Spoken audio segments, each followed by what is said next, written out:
Welcome to This Complex Life, a podcast where we explore the intricacies of wellbeing and relationships. I'm your host, reevaluating, an accredited mental health social worker, family therapist, speaker, and mental health educator. Coming to you from the lands of the Bunurong and Wurundjeri people. Join me as we demystify mental health, break down stigma, and navigate life's messiness and complexities one conversation at a time. And just a little reminder, information in this podcast is for educational purposes only. Anything said should not be taken as a replacement for medical, clinical, or other professional advice, diagnosis, or treatment. This podcast is not a substitute for professional mental health treatment and advice. If you or someone you know requires support, please contact a mental health professional in your area. Thanks for listening.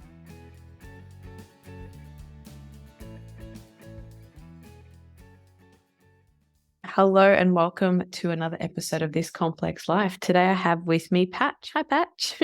G'day. Could you tell the listeners a little bit about yourself, who you are and what you do? Yeah, my name's Patch Callahan. I work as a clinical psychologist at the moment, only in private practice. So predominantly seeing individual clients for face-to-face and telehealth work. Do a bit of couples work as well. That's my main thing during the week. Awesome. And then on the weekends? Well, I have a long weekend every week. That's perhaps, maybe that's a little bit aligned to what we're going to be chatting about today. That's, a choice that I make in my life to have, try and balance out my weekends and my work week. Awesome. And one of the reasons I thought of you for this particular topic was you've got a really great knack for metaphors. And after a recent, the use of a cacti in a therapy session, I was really intrigued. And maybe we'll cactus is not mine. I must say that's. I've given you full credit for that. Maybe we'll explain that a little bit at the end. But one of the things that we have connected over is the use of ACT, so acceptance and commitment therapy. And I find that some of the clients I work with, or even friends and family, when I talk to them about values, they're like, I don't know what buying are. Or they go into therapy and their therapist will be like, okay, so what are your goals? They're like, I don't know. It's like, okay, what do you value? Well, I don't know.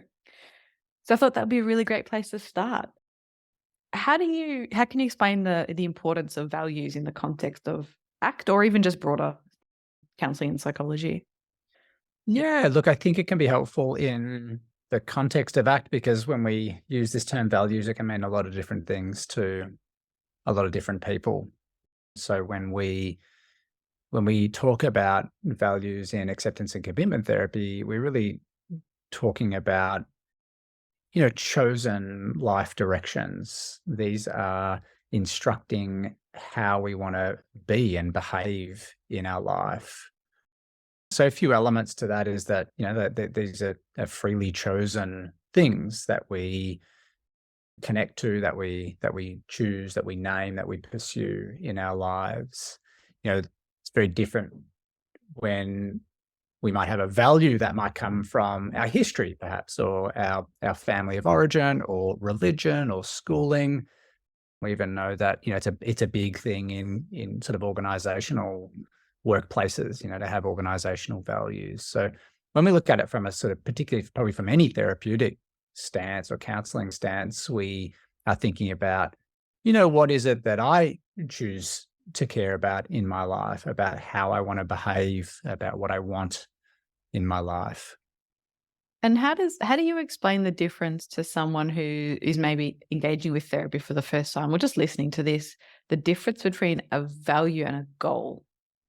Yeah. So, a very simple way of differentiating them is that a goal is something that can be achieved, or if you think about checking it off a list, we can put a goal on a list. Right?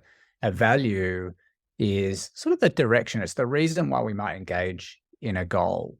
So we could ask, I'll ask you, Marie, do you want to say, I want to go for a hike in the Grampians? Would that be a goal or a value? It would be a goal, but probably based on a value. Right. So it's a goal because you can go out there this weekend and go for a hike in the Grampians. Yep. And you've achieved that thing. You come back on Monday and said, I did it. I did the thing. Why would you though? Why would you go out and do something like that? You can speak to your own experience here. Yeah, I think it would be either because I value nature or for, clarity and fresh air or movement. Yeah. Or if I was going with a friend, it would be maybe to be supportive or connected. Yeah, great. So connection, support, engagement with the natural world, a bit of sort of freedom in there to move. They might all be underpinning that thing. But when you get home from that trip on Sunday night, do you stop caring about those things? No. So that's one way to sort of differentiate the two. The goals might be something we can achieve and check off a list, but we might also continue to have that life direction of those values even after we've done the goals. So we can get a bit too caught up at times in goal setting and neglect values. And I think if we really take, values from a personally chosen angle, that, our goals can fall into place. When we know what we care about, then the goals will make more sense, and our capacity to move towards our goals just, makes more sense and is easier to do. You name metaphors earlier. A common metaphor used in this area is our values being like a compass. The compass gives us direction, and when we, the compass is pointing, northeast towards, human connection, then, we go out, have a kind of deeper, more meaningful conversation with somebody who we care about. Well, at the end of that conversation, the compass is still pointing northeast. Just because we arrived at our destination doesn't mean that the compass stops giving us direction. So, those goals are like getting to that next point and checking something off the list. And the value is, why are we doing that? What's that in the service of? As you're talking, it makes me think that this could actually be quite confronting to some people, because if you slow down to figure out what you value, you then have to, or they don't have to, but you can choose to then, if you want to live that way, you might need to make some changes to your life or routine or something. Yeah. And it can depend on what it is. So something like kindness, for example. I work a lot with young adults, and they'll be studying something, and they'll focus on that end, on that graduation. They'll be like, I'm studying nursing or healthcare, and it's because I care. And they forget that even in their fast food job, even in retail, even in whatever else they're doing, they can still show care and kindness as a value while they're working towards that bigger goal. So some things don't require huge changes, but if you value authenticity and vulnerability, and you're terrified of showing that vulnerability, that's going to be quite confronting, right?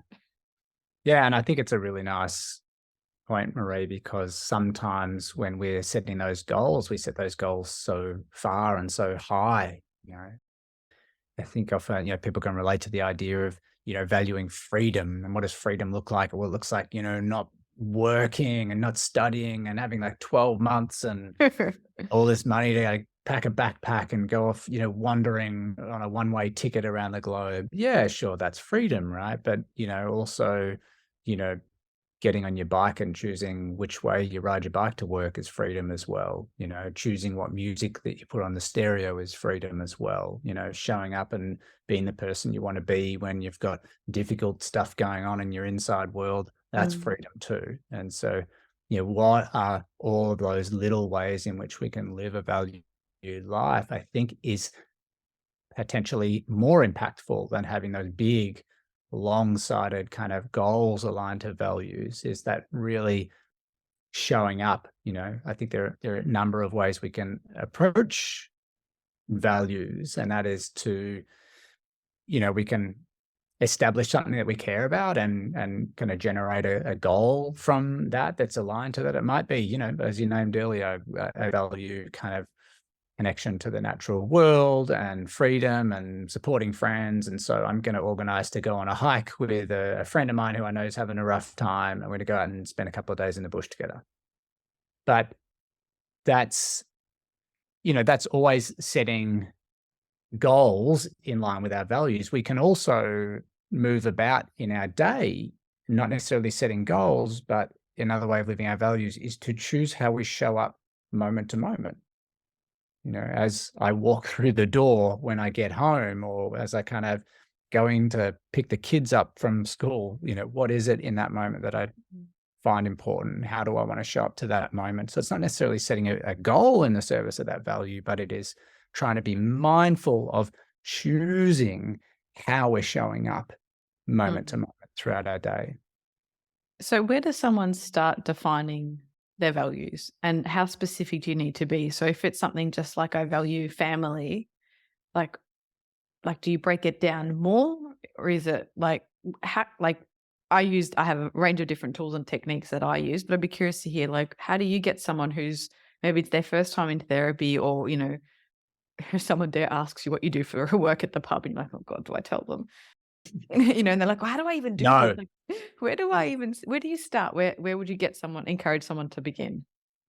your kind of statement about, I value family is a really good one. It's something we bump into a lot, I think, in the counseling room. And that is that, I'm not rigid about this, but one sort of school of thinking is that, for example, when you say I care about family, is that family is kind of an area of your life, a domain of your life. And we've got this kind of common breakdown of domains into things like our leisure and our personal health and family and relationships, work, education. And those things, I think absolutely start there. You say, you identify that family is really important to me. We say, that's great. That's great.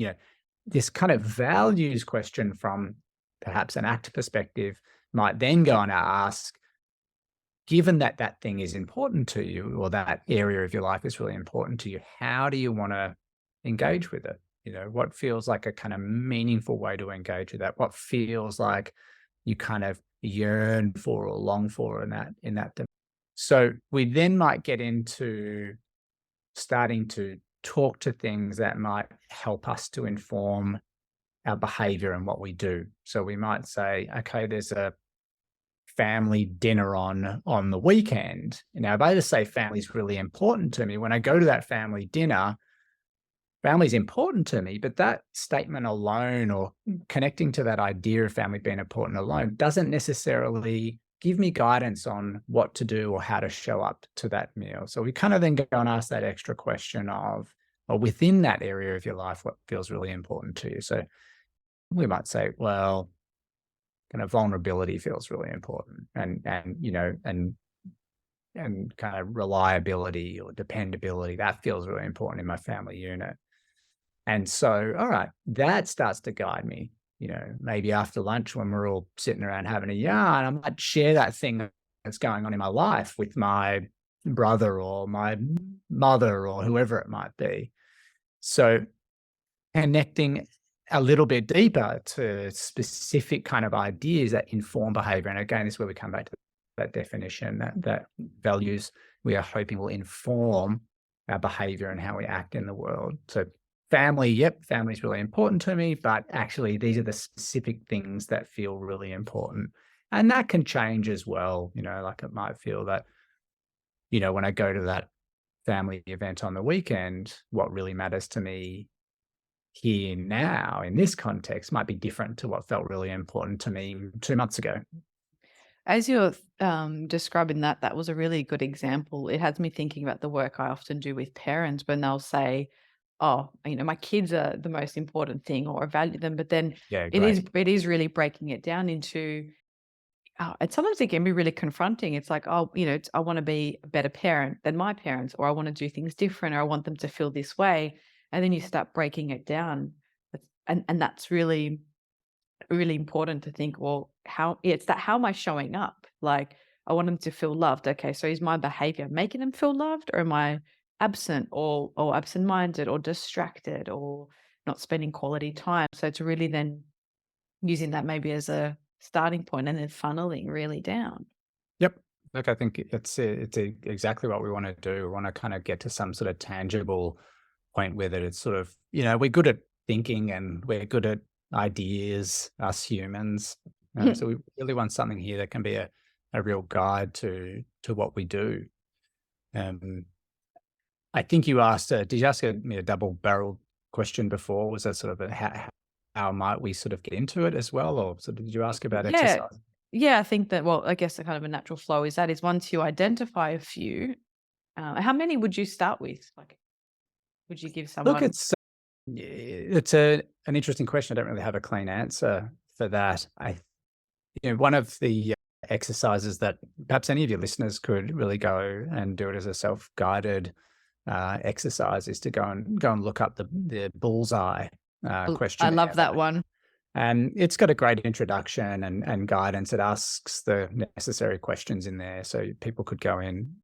You wouldn't need to be in counseling or therapy, to go and do something like that. And it does touch on some of these different life domains and ask questions about what feels really important to us. And I'm just thinking of a client that I was working with earlier today who came in with a completed bullseye from over the week, and had a truckload of values in there. Now, fantastic to have all those values on the page, but I guess the risk is that perhaps that can get diluted a little bit if we're naming kind of 20 different values in the area of relationships. Then it might be difficult for any of them to really resonate, or to sort of feel embodied with any of those values.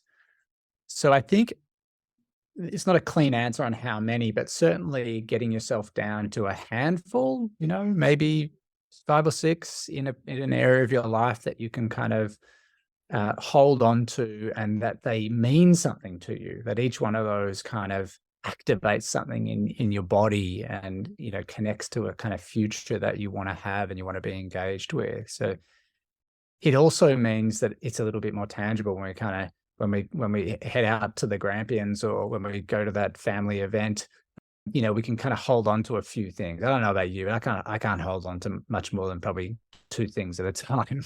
Pretty basic in that sense. But we might be able to grab onto 2 values and say, like, I really want to live these values in this kind of context, in this moment. Mm. When you were telling me about your client who had that many different questions about or values for the bullseye, it made me think, what if you've come from either a family that's quite overbearing, or maybe significant trauma where you might not have had the opportunity to actually figure out what you want for yourself? How could someone kind of, through maybe trial and error, like how would they start to kind of actually get a sense of what this feels like? Like if you've been really socially anxious, you might actually value connection, but the social anxiety overrides that. So how would you start to even maybe explore what works for you, like to even know? Yeah, I think it's a fabulous question. Values that we get in touch with don't have to be things that we're doing brilliantly at the moment. That bullseye questionnaire kind of touches on this. So we do a little bit of a self-assessment. These are things that I care about, and how am I going on that front? Like, how am I doing when it comes to these? And that sort of evaluation helps again to clarify a little bit more direction. I think lots of people can feel stumped and stuck. People can actually find values work in itself very activating because either they have absolutely no idea of what they want and what they choose and what they care about, or because they've never been allowed to choose or want, that they haven't been valued enough by either, it could come from their kind of family of origin or primary caregivers or other things that have happened in one's life. That means that they just don't know what it's like to choose your life, to choose what you care about. We might have situations where people are compliant to the needs and wishes and wants of others, or of, as we said, the sort of organizational, school, religious values, any of these types of things. So I think the first point is just acknowledging that that's a really normal experience for a lot of people to feel really stumped when it comes to this question of you're free to choose. I don't want the freedom to choose. I don't know what to do. I don't know what to choose. So I think just acknowledging that when we start to think about what sort of life do I want, what do I care about, what do I kind of yearn for, it's really normal to feel stuck. One of the cool things I think about values, and sometimes, again, when I said earlier, I'm not too rigid about these things, but sometimes we can get this sense that, well, I need to find my top 10 values and, put them up on the board and they're my top 10. And that's not necessarily a bad thing to do, but it can move around and we can experiment and we can kind of try things out. And that would be probably the thing that I would encourage most in people who maybe notice that beginning to think about or talk about values is anxiety provoking, or it's a scary thing, or it feels like there's a lot of barriers in the way. I really value connection, the example that you gave, but I get really anxious in those social settings. We can begin to sort of experiment with different ideas. So we could say, all right, like, maybe I don't have the types of connections that I want. I don't know if I really value it, but I could spend some time checking that out. I could, try before you buy. It could be for adventure or for freedom, or it could be for curiosity. We might be just sort of ideas initially. Curiosity sort of seems interesting, but let's give it a go. Like, what does being curious look like? What could I do in the service of curiosity this week or today or now? Could I kind of, open a random recipe and like go to the supermarket, get the ingredients, like cook something I've never even heard of before, just for interest's sake. Yeah. And then we might, and then we evaluate as we go. We might sort of do, what, that was actually kind of cool. I made my world a little bit bigger. I felt a little bit excited, and I felt like I learned something. So yeah, like kind of maybe this kind of curiosity thing's something that I'm interested in. So, I think people don't need to feel like there's a top 10 in there and you just got to find it, and it's on you. I think holding this stuff lightly, like certainly like pursue values and work on them and set goals and change our behavior, but, check them out, check different things out, and, work out for yourself what is workable for you, because it's not the same for everyone, and it changes over time as well. I've got, kids is probably the most obvious thing that was a transition in my life where my values shifted in a big way. I didn't stop caring about the other things that I used to care about, but the shift in resources and focus and things that I cared about broadened out and got bigger, So when we move around to a different job or friendship group or life stage, like different things will matter to us at different times. So a bit of keeping a rolling eye on our values and checking it out from time to time can be really helpful. As you were saying that, I guess the next question I wanted to ask is, how do we live in alignment with that? But I kept thinking of, I consume a lot of Brene Brown's, podcasts and content, and she uses this thing of choosing courage over comfort. And for some people, if that was your value, to choose courage over comfort and to be vulnerable and be authentic, how would you use something like that to guide your day-to-day interactions? Like how do you then bring the values alignment in? Yeah, I think one of the cautions here would be that knowing what you care about and pursuing it is not going to magically alleviate us from the difficult human experiences that will inevitably show up. And that would be my read on what Brene Brown is talking about, courage over comfort. And that is the courage to step into discomfort that comes with, living your life, fully. And, from an ACT perspective, this is very consistent as well in ACT, that we can't really pursue value just on its own. No. Wouldn't that be nice though? It would, look, sometimes it's easy. Sometimes it is easy, but often living our values is not easy. Often living our values does require courage, or it does require a willingness to tolerate some, tricky stuff in our inside world. I think the example that you just gave of somebody who might value connection, but, notice that they experience quite significant anxiety in social settings would be a great example. Now, there might be some practical skills that might need to happen there. How do we support this person to be able to just get through the door and, manage in that situation in the service of connecting to other humans? But we can't expect that they're going to, because they care about connection, that they're going to show up and the anxiety won't be there.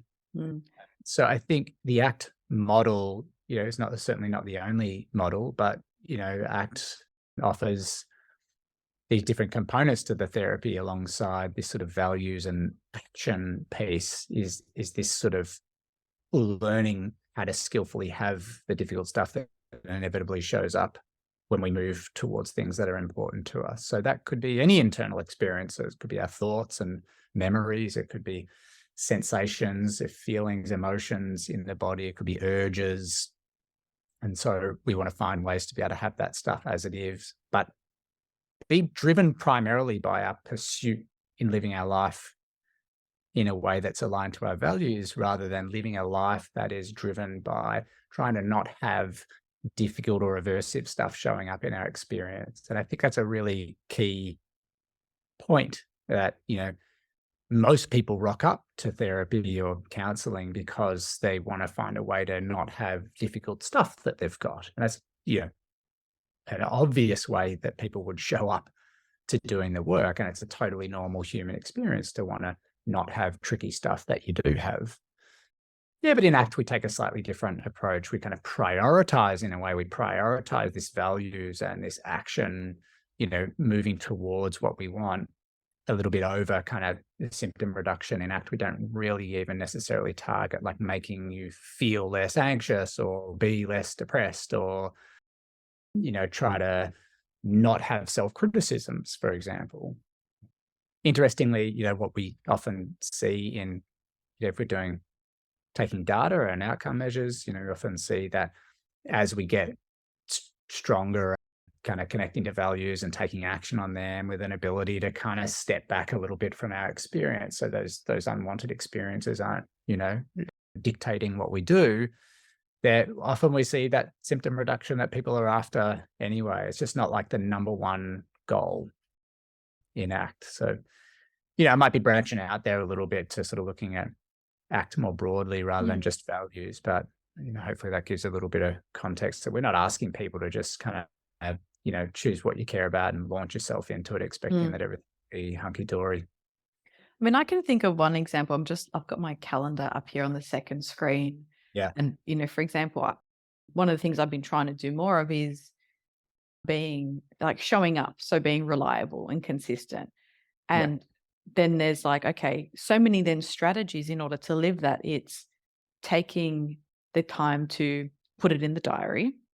And then there's making sure not to overschedule. And then there's, the difficult bit, like that discomfort, is in often saying no to someone and sitting with that, disappointing someone else. So you can see that even something as practical, like there's a practical component, and then like a distress tolerance of, if I say yes to that dinner, but then I've also got this other thing booked, I can't go both. So I'm going to bust my value of being consistent and showing up.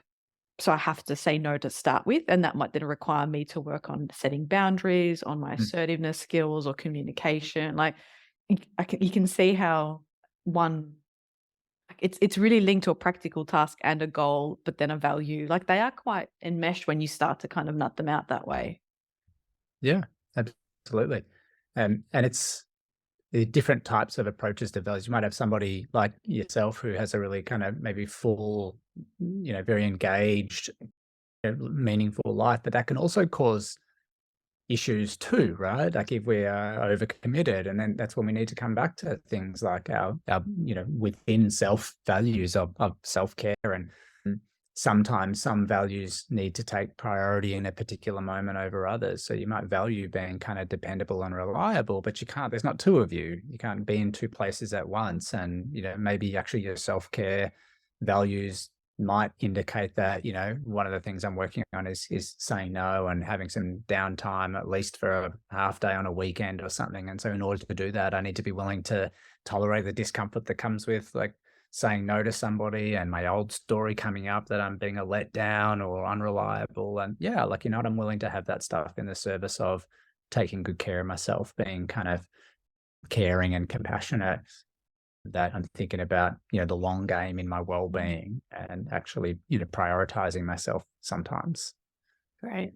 And is there a way we can like segue this somehow to include the story of the cactus and kind of leave people with that additional metaphor? How do we segue into the cactus? Sure. Well, look, the cactus metaphor is really about learning to hold things lightly.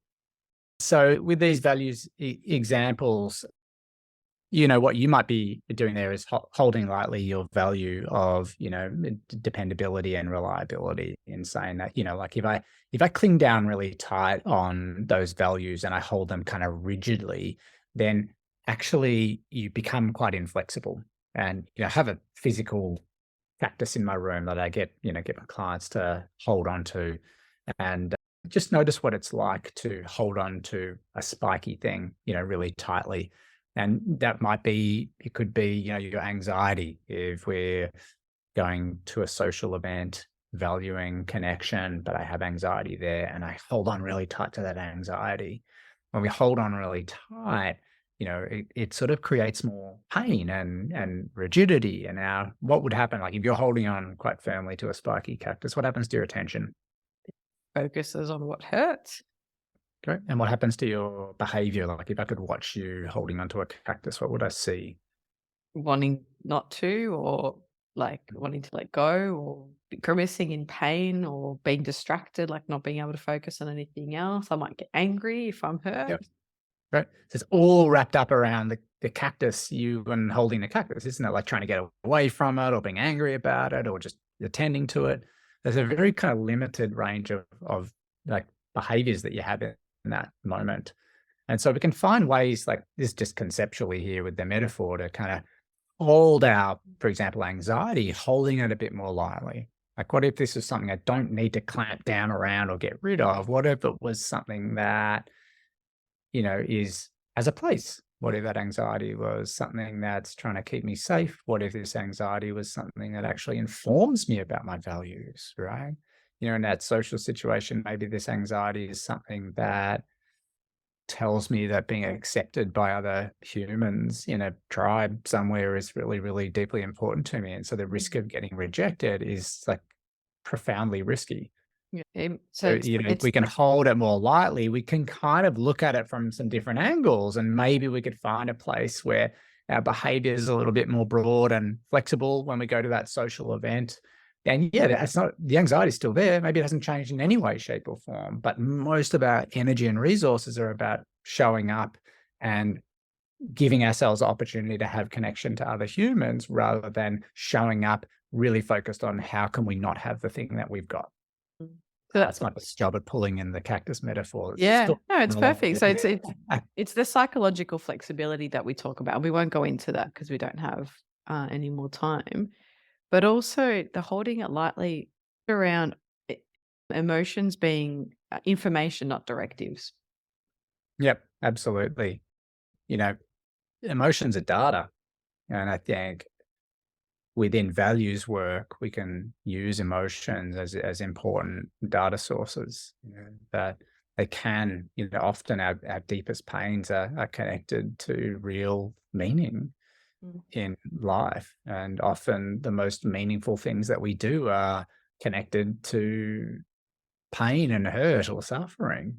Like if people think about their greatest achievements in life, most of the time we'll find that there's pain involved with that, whether that's doing a PhD or, giving birth to a child or starting my own business. That big sort of things in life that feel really meaningful often come with a whole lot of discomfort attached to them.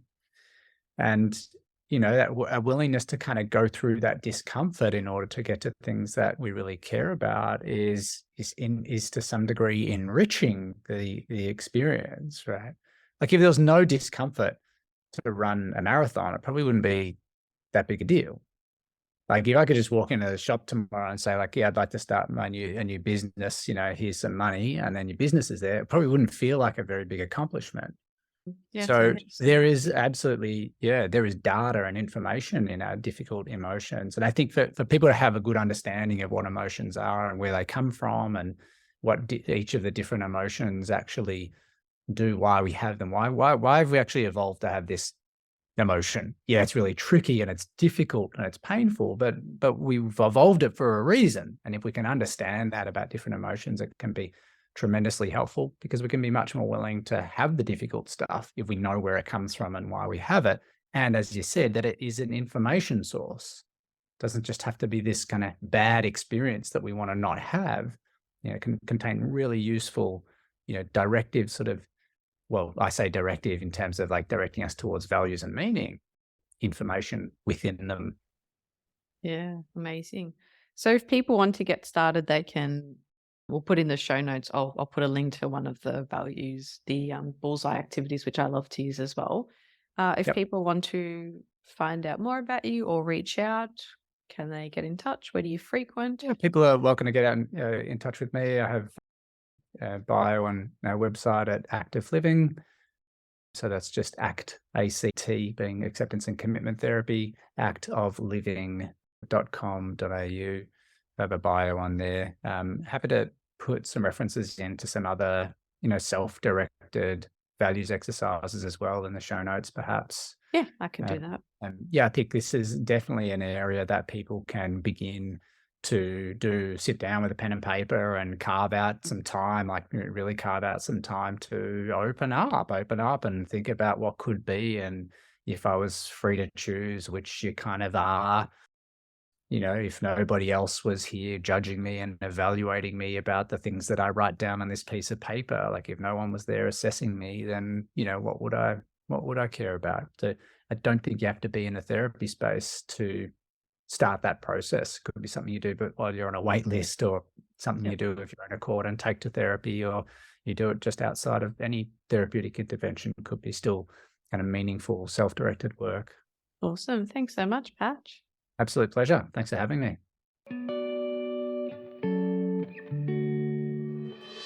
Thank you for listening. To keep the conversation going, head on over to Instagram or LinkedIn and follow me.